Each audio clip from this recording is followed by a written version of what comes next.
Sudarlun, hujan lebat disertai angin kencang melanda Nagan Raya Selasa sore lalu.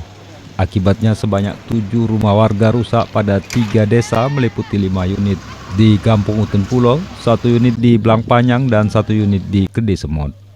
Tidak ada korban jiwa dalam peristiwa tersebut, namun sejumlah keluarga terpaksa mengungsi karena rumah mereka rusak parah. Terkait peristiwa itu, Bupati Nagan Raya M. Jamin Idham didampingi Kalak BPBD dan Kadis Sosial menyalurkan bantuan masa panik kepada korban pada Rabu kemarin. Selain memberi bantuan masa panik, Pemkab Nagan Raya juga merehab kembali rumah warga yang rusak.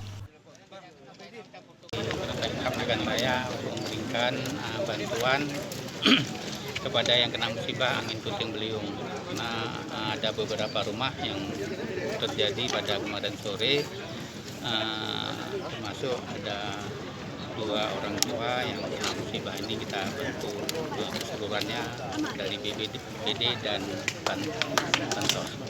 Pak, itu bantuan berupa apa, Pak? Bantuan tanggap darurat, ya, bantuan seperti pakaian, peralatan dapur, untuk makan, minum yang kita bantu ini. Pak, rencana ke depan gimana nih, Pak? Terhadap korban-korban ini, apakah juga akan dibantu lanjutan? Ya, rencana ke depan ini kita nanti hitung, mungkin kita bantu seng berupa kayu dan triplek, nanti kita akan sediakan supaya bisa dibangun kembali. Dari Nagan Raya, Rizwan, Serambion TV.